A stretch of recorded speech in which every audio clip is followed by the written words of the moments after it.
Good evening, high school football fans. This is High School Football America for September the 5th. I'm Jeff Fisher, host of the show and founder and editor-in-chief of High School Football America and highschoolfootballamerica.com. We took a couple of weeks off here on the radio show to do some business travel and a little bit of vacation in there, and we're back and raring to go for the 2013 season. We were able to keep you up to date, though, on highschoolfootballamerica.com and our Twitter accounts, all the social media there for you to the start of the season. It was an exciting start to the season. New top 25 out earlier this week, and we're going to talk about the four new teams in the poll, but we're real happy that 21 of the 25 in the preseason poll were able to get off to winning starts, and we'll talk about that on the back end of the show. Again, if you want to follow us on Twitter, all you have to do is put in our handle. It's HSFB America.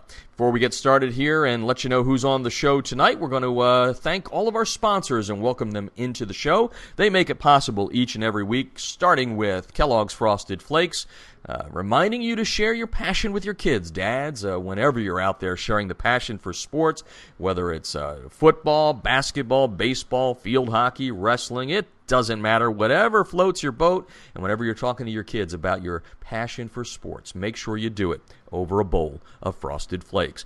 Also want to tell you about the Debris Inhibitor Razor. That's R-A-Z-U-R, the Debris Inhibitor Razor at TDIRazor.com. Also on the right side of the website there, you can click on their ad. Doing some big things since we last talked. They are now giving you a 40% discount on your order. That's right, folks. There's a tough economy out there right now. Trust me, I know about it. And they're giving you the Debris Inhibitor Razor at 40% off. All you have to do is go to our website.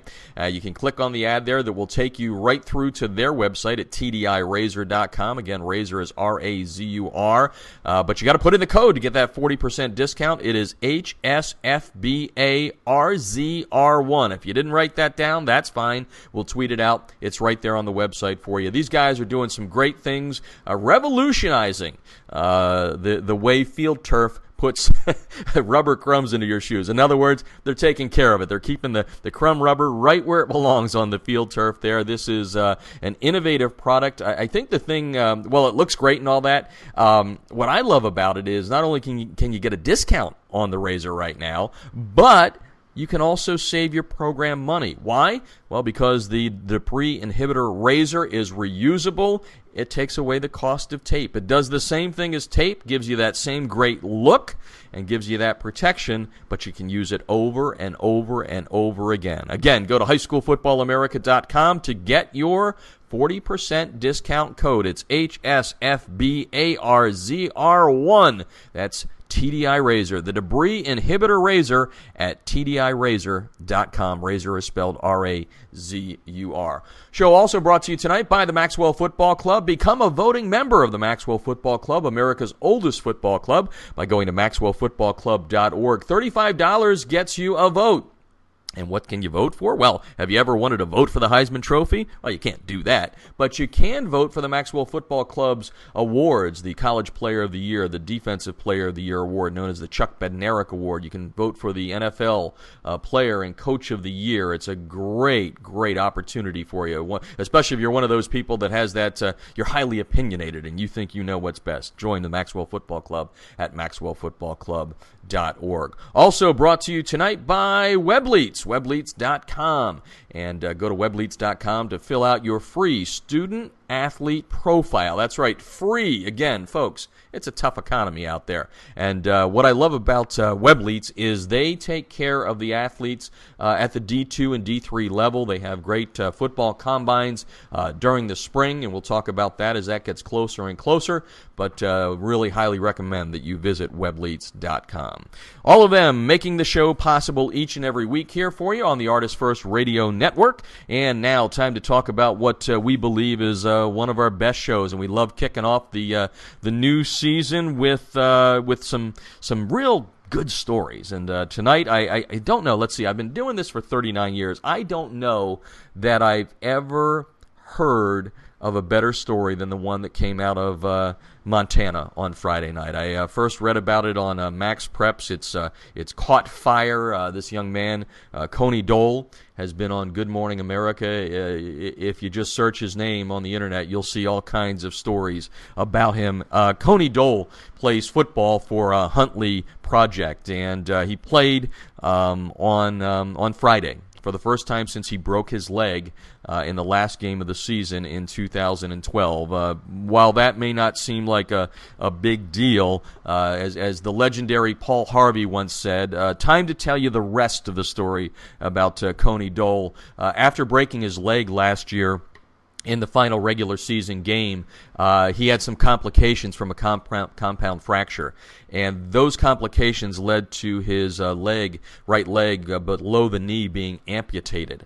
And Koni Dole, as you'll find out in just a few minutes when we speak with him, is a special young man. He did not want that injury and that amputation to end his dream of playing high school football, a sport that he absolutely adores. So just a couple of months after the amputation, he was able to join the wrestling team, and you'll hear him talk about that. He then ran track and field as he got the prosthetic athletic blade, very similar to the one that Oscar Pistorius, the sprinter, wore. And then he was able to get back on the high school football field.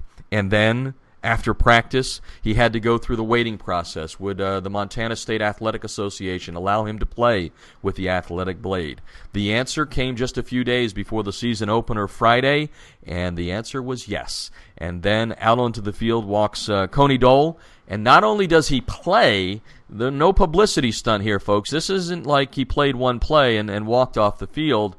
Koni scored 2 rushing touchdowns and recorded a sack from the defensive end position. He played both ways, and this young man is pretty special. And like I said, I don't know that I have ever covered a story in my 39 years that's better than this, and somebody's going to have to go quite a ways to beat it, and you'll find out why this young man is so special as we'll talk with him in just a couple of minutes. Again, his name is Koni Dole from Huntley Project in Montana, a school that about 3,000 people in 4 surrounding communities outside of Billings. Very, very tiny, but making big news and inspiring people around the country with his great story. And that's coming up a little bit in about 5 minutes here on High School Football America. And also on the show tonight, young man. Well, he was a young man when he took over at Montini Catholic in Lombard, Illinois, outside of Chicago. He's now been doing it for 4 decades. His name is Chris Andriano. He's the head coach at Montini Catholic.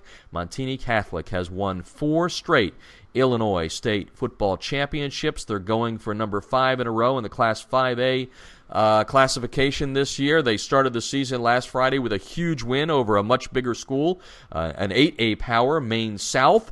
And this week, Montini will take on East St. Louis, another great program from Illinois. And Chris Andriano will stop by to talk about the success of his program and how it's grown through the years and why now they're going for one for the thumb, a state championship number 5, 6 overall for them. And that's coming up in the second half of the show. And again, as I mentioned, we're going to have our top 25.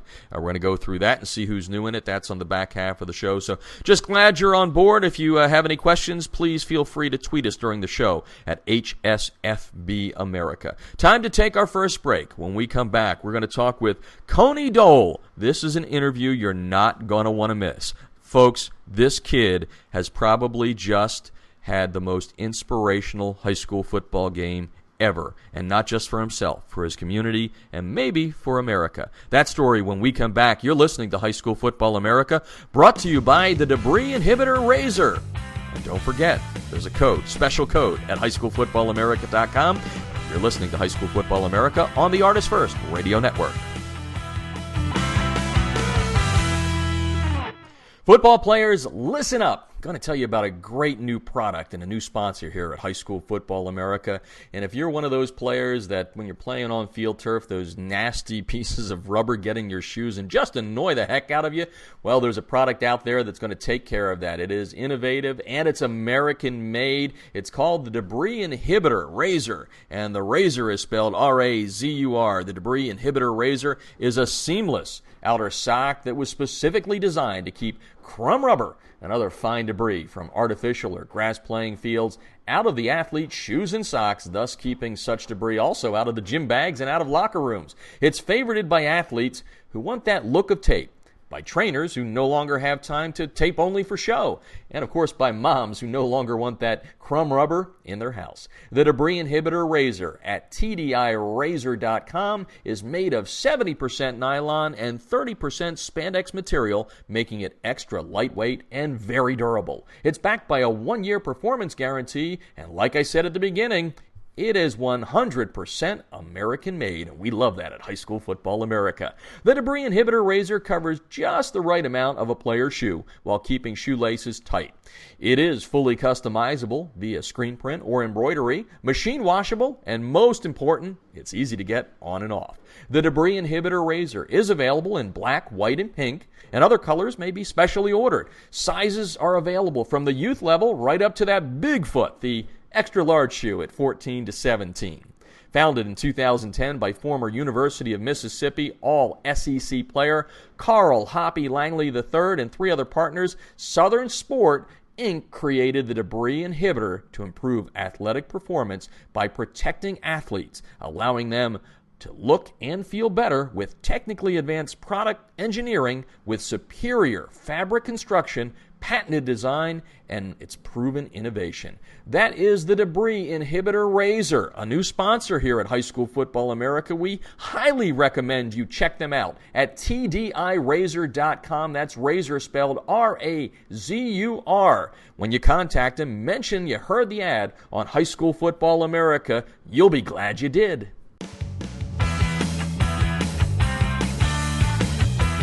Jeff Fisher back on High School Football America, and this portion of the show brought to you by Kellogg's Frosted Flakes, reminding you to share what you love with who you love. So dads, whenever you're sharing your passion for sports with the kids, make sure you do it over a bowl of Frosted Flakes. Speaking of passion, we're going to talk about the passion that Koni Dole, a high school football player at Huntley Project in Worden, Montana, has. And to set the scene for you before we bring him into the show here, we go back to the end of last season. He suffers a compound fracture of his leg. There are some complications with that, and that leads to the fact that doctors have to remove the lower part of his right leg below the knee, ending his dream of playing college football. But it's not just a tragic story at that point. Koni Dole is an inspirational guy, and this is probably the best story I've ever heard in high school football, and I've been doing this for a long time. Friday night in Montana, Koni Dole returns to the high school football playing field. It's not just a publicity stunt. He returns with a prosthetic athletic blade on his right leg, and he plays in the game. And it's not just he played a play. He played both ways and scored 2 touchdowns rushing the football and recorded a sack from the defensive end position. And it's now caught the fancy of America. This young man is inspiring people across the United States and probably the world as this story catches fire. Good Morning America was there with it. And we're just happy to have Koni on the line right now to talk about this inspirational thing that he did last Friday night, and it's going to continue to get bigger and bigger because this young man is driven. Welcome to the show, Koni.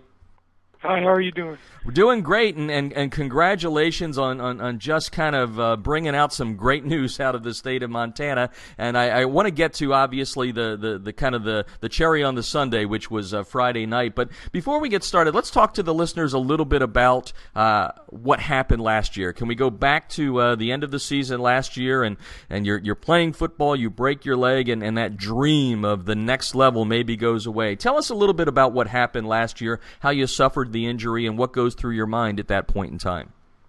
It was the last game of our season last year. It was a big rival game, so we were all kind of pumped out to get out there. And there was 4 minutes left in the game, and I think we were tied or they were winning by 1 point. And I was on defense, and my job was to contain. So I jumped outside, and the ball carrier jumped inside, and I jumped inside. And I was on the ball carrier, and play flow was kind of coming my way, and I had my right leg planted. Someone just slid into my leg and just hit it just right, and it snapped in half. And I didn't really think of anything. I just thought I needed to get off the field, so I tried to get up, get myself off the field, and I just felt my leg give out on me. And I fell to the ground and just kind of leaned back and picked my leg up, and it's just hanging there. And you can see the bone, and I don't know, my coaches just rushed me on the field and, like, didn't want any of my other teammates to see it. So they kind of surrounded me, and I was just kind of thinking, why does this have to happen to me? Like, just kind of questioning it right there on the field, thinking about, like, what I'm going to have to do to come back. Get rushed to the hospital. They put me in overnight, and I go into surgery the next morning. I go through the first surgery, and everything's right with the bone placement. It's just a compound fracture they did. Nothing was wrong then, and then stayed a couple days, and I wasn't feeling any better. They decided to keep me, and I got something called compartment syndrome, which isn't an infection. It isn't an infection, and it leads to, it's kind of like where the compartments in your muscle swell up in that fascia layer over the muscle. It doesn't let it expand, and it suffocates the muscle. And the doctors didn't get it to it soon enough, so I had to go through a second surgery called a fasciotomy, where they cut open both sides of my leg to try to relieve the pressure. And it was already too late. They put me through 3 more surgeries of just trying to save that leg, and it led to the decision of whether or not I was going to keep my leg or not. And the best chances of me coming back and doing sports and playing football was taking my leg. So I didn't even hesitate, and I told them to do it. And, you know, it was a long 2 weeks. I lost almost 60 pounds, I think, and came back. And, you know, my first day out of the hospital, I was back in the weight room with my coach, just trying to, you know, show everyone that I was going to put the work in to come back, and, you know, that this wasn't going to hold me down. But, yeah, 2 months after surgery, I was wrestling. Kind of just made myself do it so I could get out there and compete again. I wrestled 160. I was 1 point away from making it to state. And then 3 months later, I was in my first power meet. And by 6 months, I was running track, trying to get used to my athletic blade, get on it more so I could get that speed back, because we started football beginning of June, and I wanted to be ready for our team camp. Wow, lots of dedication there. We're talking with Koni Dole tonight. Huntley Project High School serves 4 small communities about 20 miles east of Billings in Montana. It's a story that's kind of caught fire across the nation, and we're sharing it tonight on High School Football America. You mentioned that it was kind of a no-brainer that the amputation was going to take place if you had an opportunity to continue your athletic career. Where does the strength come from as a teenage boy that has never faced anything like this in his life? Where does the strength come from to make a decision that is so, finite to get to that goal of getting back onto the football field? Well, I've just, ever since I was little, just dreamed of playing football, college football, just being out on the field, suited up, and I don't know, I just didn't want my dream to end like that. I've wanted a chance, that's all I wanted was an opportunity to, come out on top if I didn't want, to look back and be like I didn't work hard enough. And then you finally get the opportunity, as you shared with everybody just a few moments ago, wrestling and then track and field. What was it like to step back on the football field, even though it wasn't for a game, but for your first practice? Can you describe that feeling? I'm sure there's happiness and elation in there, but beyond that, what were you feeling? The first time stepping onto the football field, padded up, I guess I was a little scared. I thought I was going to be scared anyway, and nothing. I wasn't. After that first hit, it was just like everything came back. The feeling, the goosebumps of just being out there with my team, and now just every day being able to step on that field is a privilege, and every Friday is even more of a privilege, and I just play every play like it's my last, just because I know what it's like to have a last play. Mm-hmm. Speaking with Koni Dole tonight, Huntley Project in Montana, the high school up there, a very small high school, but very big story crossing America with his incredible comeback after having his leg amputated, playing on an athletic prosthetic blade right now. We talked about how you felt coming back onto the field the first time. Let's talk about your teammates. That's got to be odd for them, knowing what you went through. I'm sure they're obviously supportive, but now they've got to work out with you and tackle you. What was that like? Did any of the guys say, like, hey, we're going to take it easy on you? Describe a little of that for us. My teammates have been there this whole time. Like, they're family to me. No, I never expected them to take it easy on me. And they don't think they have to take it easy on me either, because they know how hard I've worked, and they know I'm going to come out there and play my hardest, even in practice. Now let's talk about Friday night. Again, 2 touchdowns, 1 sack. Even if you didn't have those things, it was a win, obviously, just to be back out there. You didn't know until a couple of days before the Montana State Athletic Association had to make a decision. Any doubt in your mind that they were going to say yes, or what was that like leading up to it? I got to imagine you got to keep your faith, saying they're going to do the right thing for me. Yeah, well, it was just kind of a setback. Like, I was, extremely mad. I don't know, just upset that after all that work I put into just to be back out on the football field, that was maybe going to hold me back. But no, my coaches, they kept my head up, and they didn't leave a doubt in my mind that I was going to be out there. It was just a hassle, I guess. But they didn't give me too hard of a time about it. I, made it as safe as I could for the other players. And, we padded up the way they wanted it, and I'm out there, just happy to be out there again. Yeah, we talked about your teammates and your coaches. Let's talk about mom and dad. I've seen some interviews with them on various websites around the country talking about that. But tell me about your parents and their role in helping you get back out there. And I got to imagine there was some emotional words shared Friday night. What did you guys talk about before stepping out to play your first game? My dad, he loves football. So, I don't know, it's just kind of a big deal for me to be out there for him, and we didn't say much because, I just knew. They just both knew I was going to be back out there. They've worked hard all their lives to give me and my siblings everything that we wanted growing up, and, I just look up to them as, with their work ethic, and I know they both work hard, and, my mom spent every single day in the hospital with me. My dad had to stay home and watch my 2 younger siblings, but they were there as much as they could be, too. And, it just brought us closer as a family.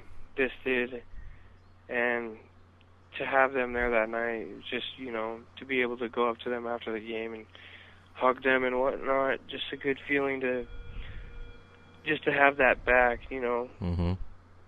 Talking with Koni Dole, Huntley Project High School in Montana tonight on High School Football America. Mentioned 2 touchdowns, 1 sack, literally less than a year after having his right leg below the knee amputated, playing on an athletic blade, and did that Friday night. And obviously the numbers that you put up there mean a lot, but I think the spotlight that's shining on you right now may or may not have caught you by surprise. I know this is a yes or no question, but I want you to build on it, which is, when Good Morning America shows up, when Max Preps writes something, when you're in basically every newspaper on every website talking about you being an inspiration. Do you feel you're an inspirational guy? And if you agree with that, what do you think that your message is to people that are seeing what you did Friday night?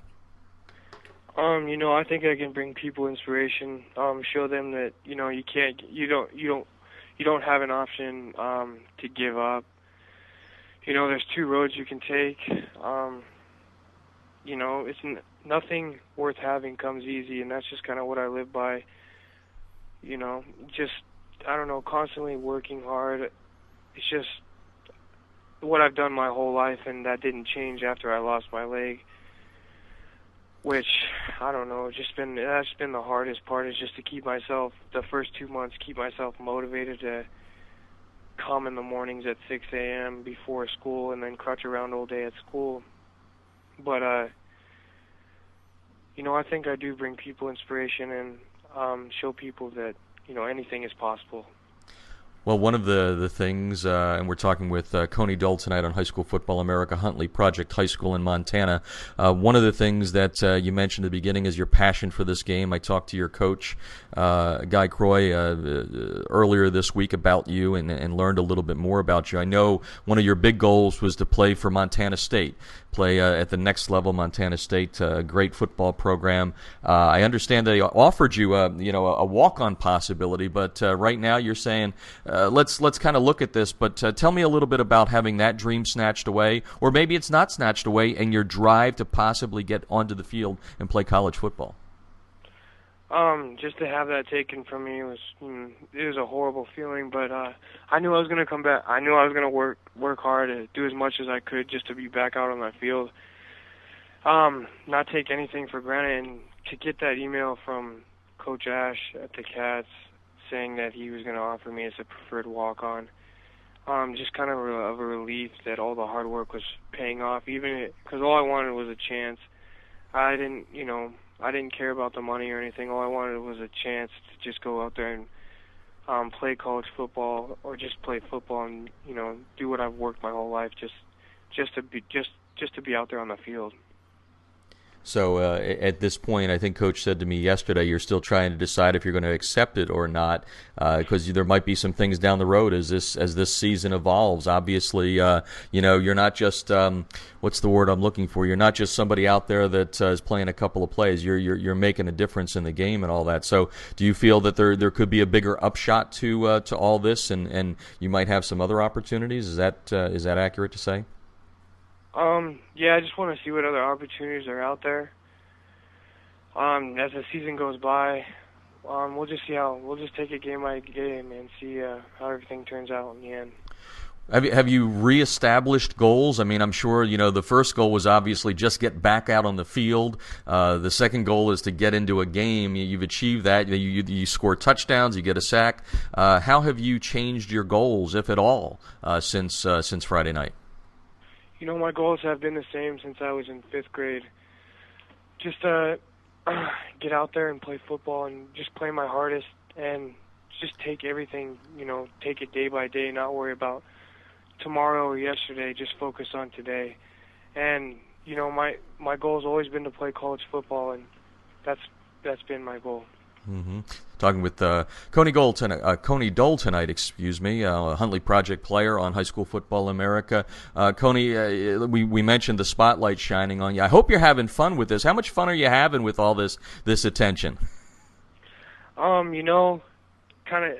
Sometimes it gets old, but I'm happy to share my story with people, because if this changes one person's life or shows them that they don't need to, that they don't have to give up, or they can keep going, then I think it's worth it. I think having all the cameras around and whatnot, it isn't a bad thing. And just to show people that anything is possible again. Well, you handled this interview so well. I've seen other ones. You're a very well-spoken man, and just proud to have you on the show. We thank you for taking the time to come on here, and I think the sky's the limit here, and just congratulations to you, to your mom and dad, to your program, and best of luck the rest of the way. And I know each week I think we're going to have a little bit of an update here on the show just to let everybody know how well you're doing. We're not going to send you away with just 15 minutes of fame. We want to keep up with the story. So thank you, and best of luck. Thank you. Thank you for having me. You're very welcome. That's Koni Dole, Huntley Project High School, maybe the most inspirational high school football story of all time, and I've been doing this for 37 years. Taking a break, coming back, heading to Chicago, a team that's won 4 straight state championships. That story when we come back. You're listening to High School Football America, and this is the Artist First Radio Network. Football players, listen up. I'm going to tell you about a great new product and a new sponsor here at High School Football America. And if you're one of those players that when you're playing on field turf, those nasty pieces of rubber get in your shoes and just annoy the heck out of you, well, there's a product out there that's going to take care of that. It is innovative and it's American-made. It's called the Debris Inhibitor Razor, and the razor is spelled R-A-Z-U-R. The Debris Inhibitor Razor is a seamless outer sock that was specifically designed to keep crumb rubber, another fine debris from artificial or grass playing fields, out of the athlete's shoes and socks, thus keeping such debris also out of the gym bags and out of locker rooms. It's favorited by athletes who want that look of tape, by trainers who no longer have time to tape only for show, and of course by moms who no longer want that crumb rubber in their house. The debris inhibitor razor at TDIrazor.com is made of 70% nylon and 30% spandex material, making it extra lightweight and very durable. It's backed by a 1-year performance guarantee, and like I said at the beginning,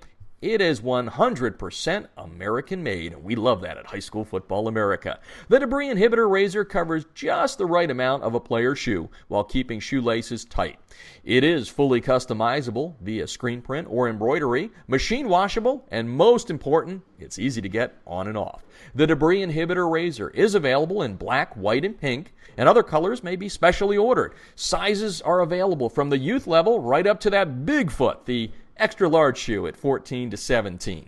Founded in 2010 by former University of Mississippi All-SEC player Carl Hoppy Langley III and 3 other partners, Southern Sport Inc. created the debris inhibitor to improve athletic performance by protecting athletes, allowing them to look and feel better with technically advanced product engineering with superior fabric construction, patented design, and its proven innovation. That is the Debris Inhibitor Razor, a new sponsor here at High School Football America. We highly recommend you check them out at TDIrazor.com. That's razor spelled R-A-Z-U-R. When you contact them, mention you heard the ad on High School Football America. You'll be glad you did. This portion of High School Football America brought to you by Kellogg's Frosted Flakes, reminding you to share what you love with who you love. So dads, whenever you're sharing your passion for sports with the kids, make sure you do it over a bowl of Frosted Flakes. Well, we go from a tiny school in Montana to a pretty big school as far as football tradition outside of Chicago. We're going to Lombard, Illinois. It's Montini Catholic High School. This is their 46th year of football, but they've done big things in that short time, including winning 4 straight state championships. They're going after number 5 this year in the Class 5A classification. They've won 5 overall, and in just 46 years of football, just 2 coaches, and they've won 65% of their games. It was all started by Jim Cavanaugh back in the day, and now for the last 35 years, it's been Chris Andriano leading the way, and he's on the line right now to talk about the tradition of the Broncos. Welcome to the show, Coach. Thanks, Jeff. Well, appreciate you having me on. Well, we love having legendary coaches, and you'll probably deflect that one, but anybody that's won more than 250 games deserves that sort of thing. But before we get cracking here on who's on the team and why all these state championships, let's set the tone for the listeners about Montini Catholic and the school itself and how football and sports in general fit into the fabric of the school. Catholic school, western suburbs of Chicago, in an area where populations are heavy with towns around us. So we have a school of about 680 kids, co-ed school, very good academic school, very solid. A lot of our kids go on to, Big Ten schools, Notre Dame. We've got a kid at Princeton. We got a kid at Stanford. I mean, it's a very good school overall. And the athletics is also a big part of it. We've got very competitive kids, and we feel like most of our programs here are on a high level. So it's a great. I've been here 40 years total, and my kids came to school here, and I believe in this place, and it's like home to me. Talking with Chris Andriano tonight, head football coach at Montini Catholic outside of Chicago, year in and year out, one of the top programs there. And because you've had all 4 decades there and you were there sort of right near the start, take us back to the early days. Is there anything that you recall that maybe was done back then that really set the tone for the success now, kind of the thread that brings those 4 decades together? Well, our head coach was Jim Cavanaugh. He became a very, very good friend of mine. He was the athletic director, and then when his tenure was over as a football coach, he was our athletic director. He named me, appointed me as the head coach, and so I got my first real break.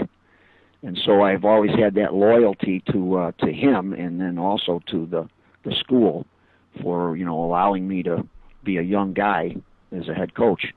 And I did my time. I learned. I had made plenty of mistakes, believe me, as we came up through the ranks here. But the biggest thing I think that I learned early from Coach Cavanaugh and the players back then is we were always a very physical team, very good fundamental team, blocking, tackling. And I think we've carried that tradition on, that we play good physical football, good hard-hitting football.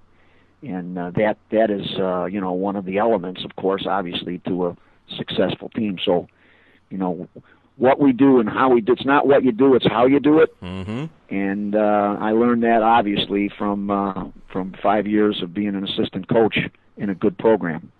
Talking with Chris Andriano tonight, head coach at Montini Catholic on High School Football America. This program has really put it together, going for 5 straight state championships coming up this year in 2012, and you got things off in fine style, and we're going to talk about a schedule. You don't duck anyone, but you opened up on Friday with Maine South, which for those that don't know, Maine South year in and year out is not only one of the top 8A programs, and Montini's a 5A program, but you've had some pretty darn good quarterbacks there as well. A 21-19 victory to get things started. So let's just talk about your philosophy on scheduling non-league games like this. You have East St. Louis, another top program from Illinois, coming up on Saturday. What's your philosophy when it comes to going against the best? Well, we've always believed to start the season, try to play the very best people that we can. The first thing that happens there is we learn a lot about ourselves, and we find out what we can and can't do, and who can and can't do it. And so that really, I think, is a benchmark for where we start, and then how we can continue to get better and improve and finish the season the right way.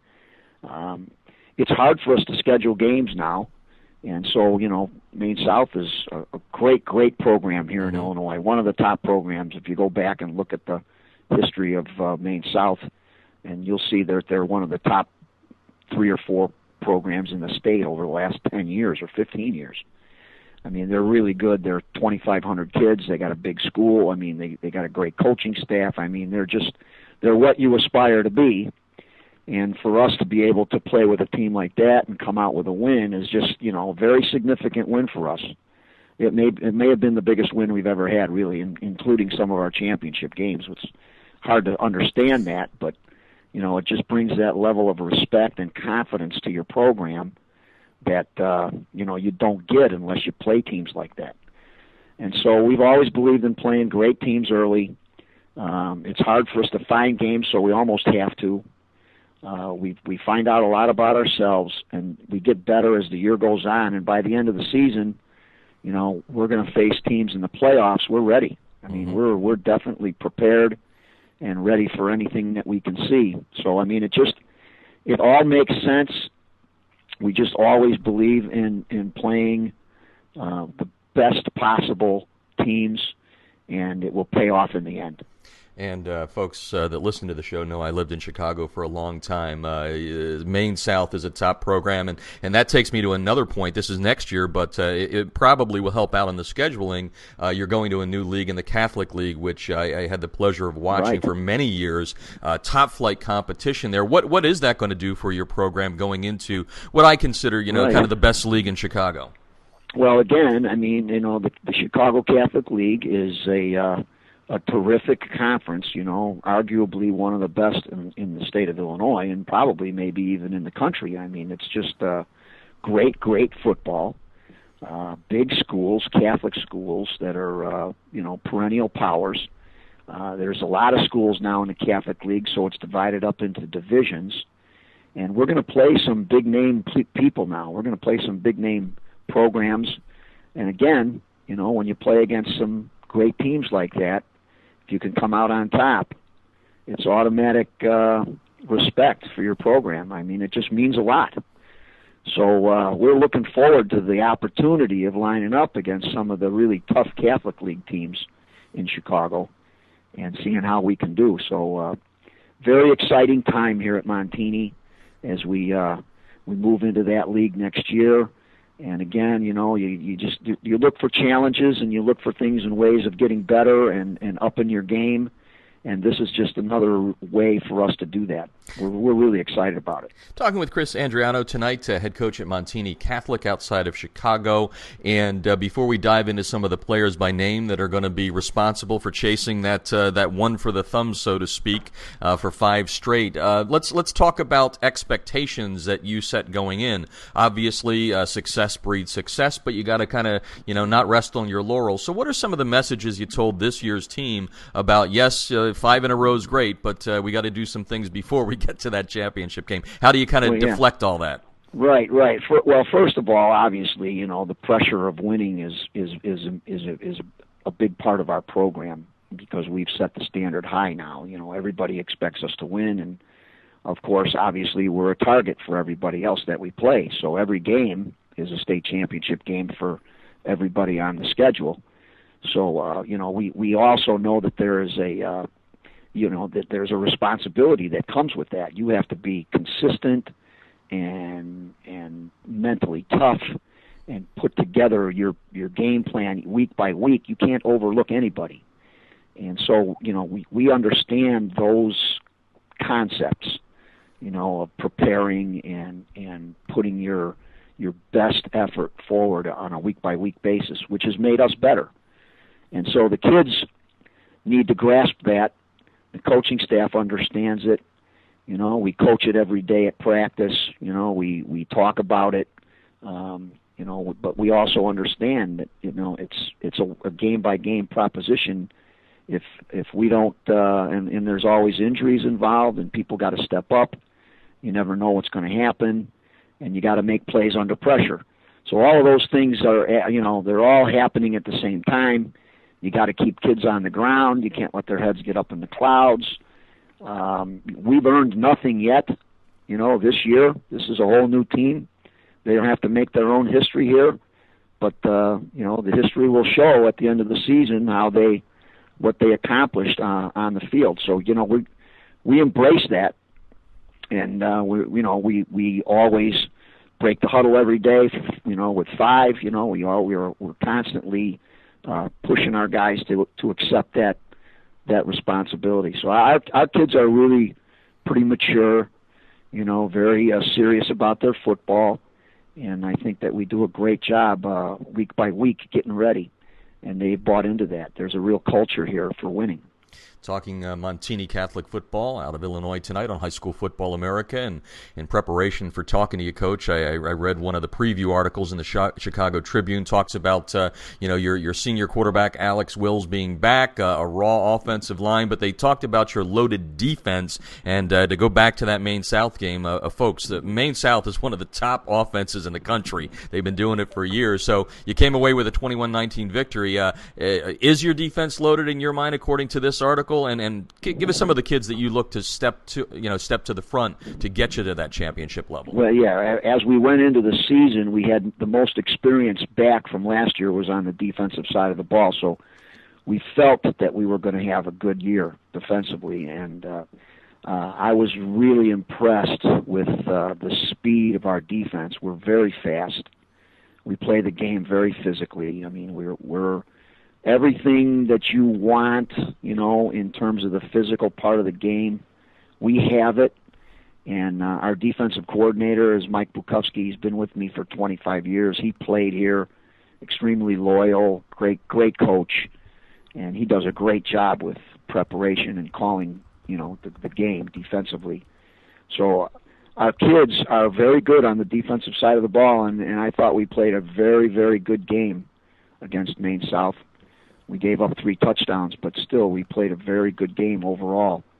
And our speed is what really impressed me. We really fly around. Big name players, we got a kid named Dylan Thompson, defensive end, 6'5", 275.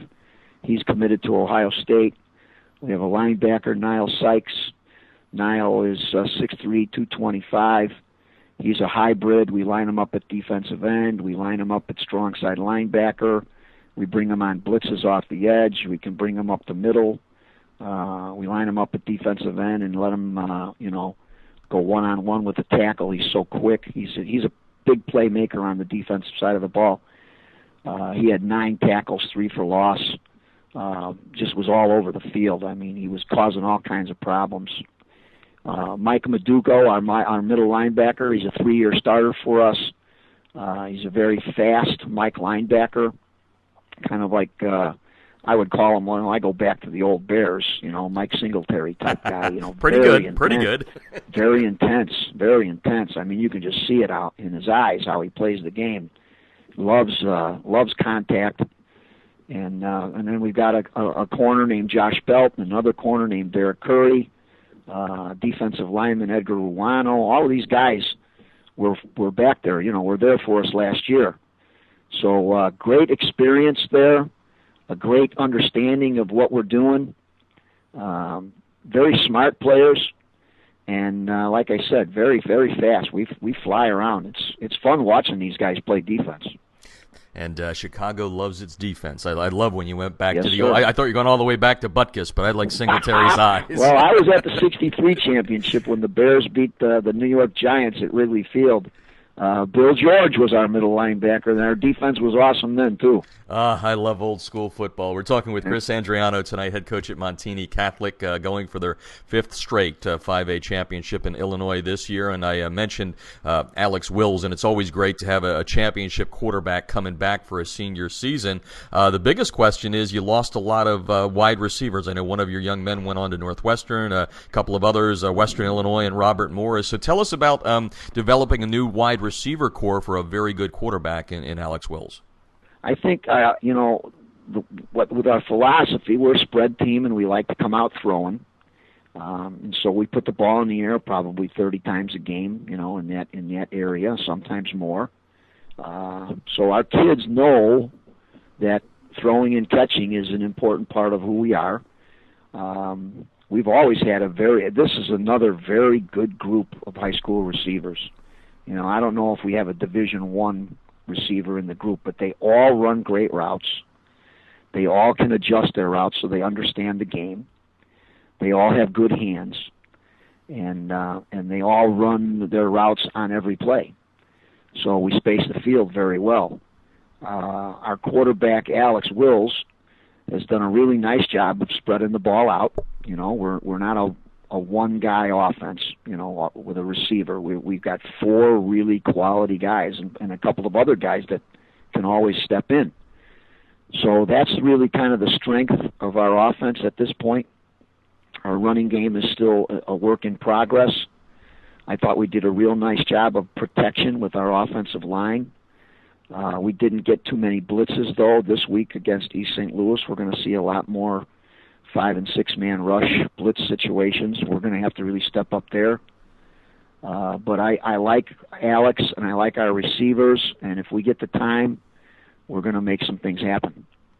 Talking with Chris Andriano tonight, Montini Catholic in Lombard, Illinois, outside of Chicago. It's a suburb there. And, Coach, before we let you go, whenever I get a chance to expose the listeners to a Hall of Fame coach, and you were inducted into the Hall of Fame in Illinois in 2011, I like to kind of get a state of the high school football, if you will, sort of address. You've been doing it a long time. What are the things you love about high school football right now? And is there anything you like to see changed a little bit about the game after 40 years in it?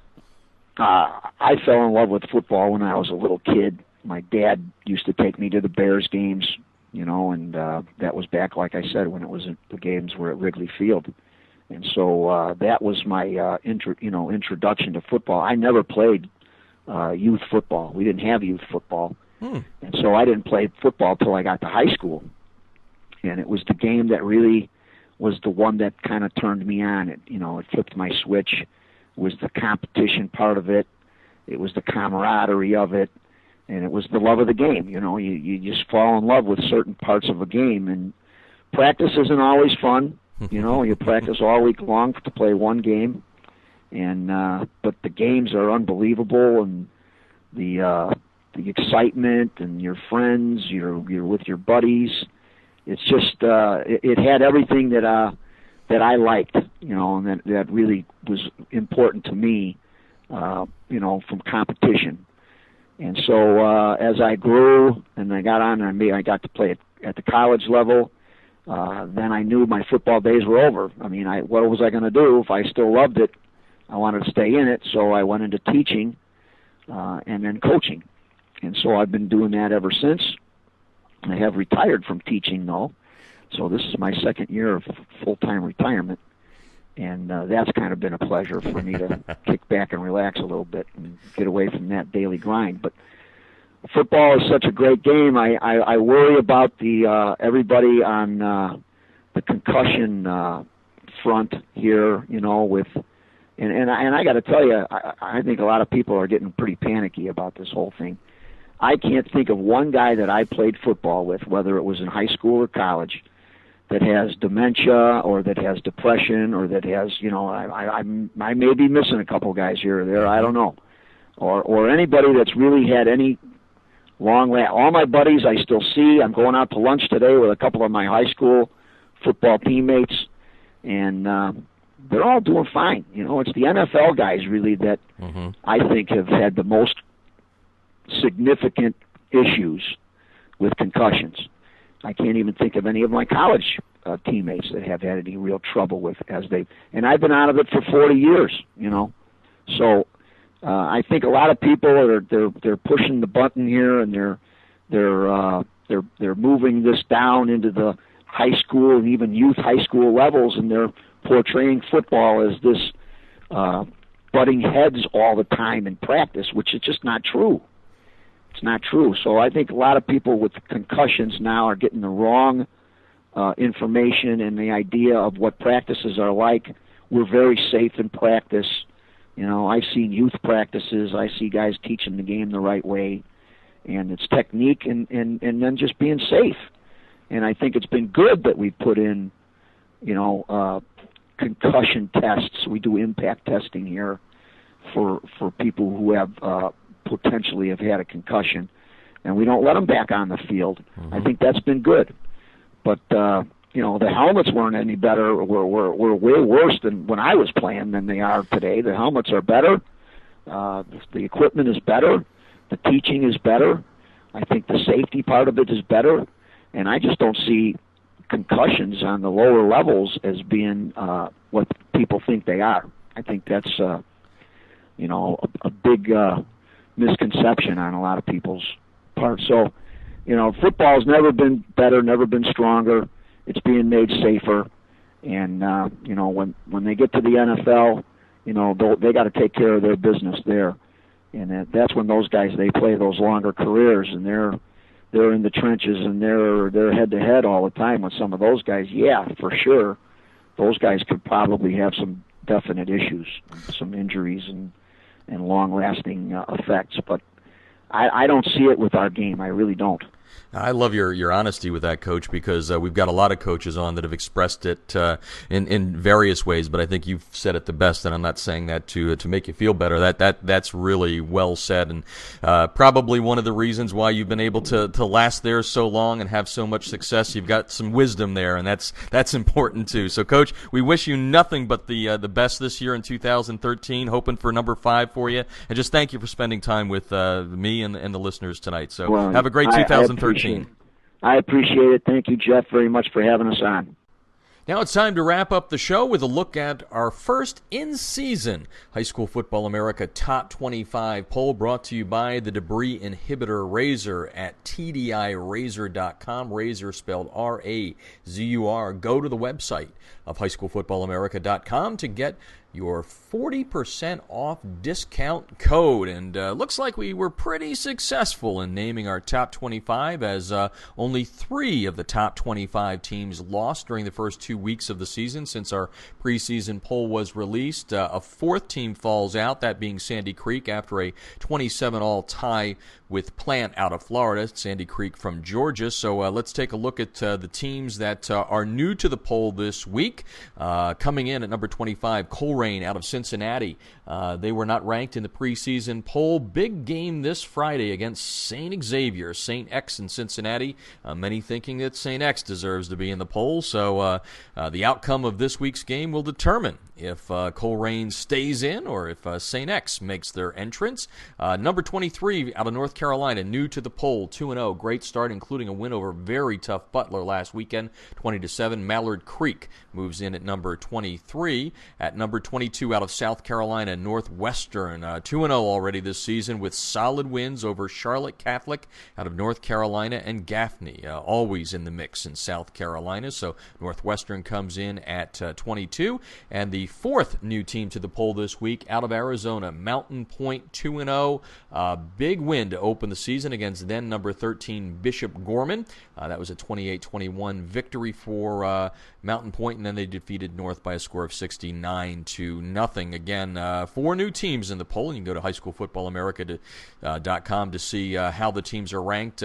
The top three did not change. The biggest change in the poll came right at the top during week 1. Booker T. Washington out of Florida, the defending champs, crushing number 4 Norcross on August the 24th, 55-0. So Booker T. Washington, which began the season in the preseason poll at number 6, moves up to number 4.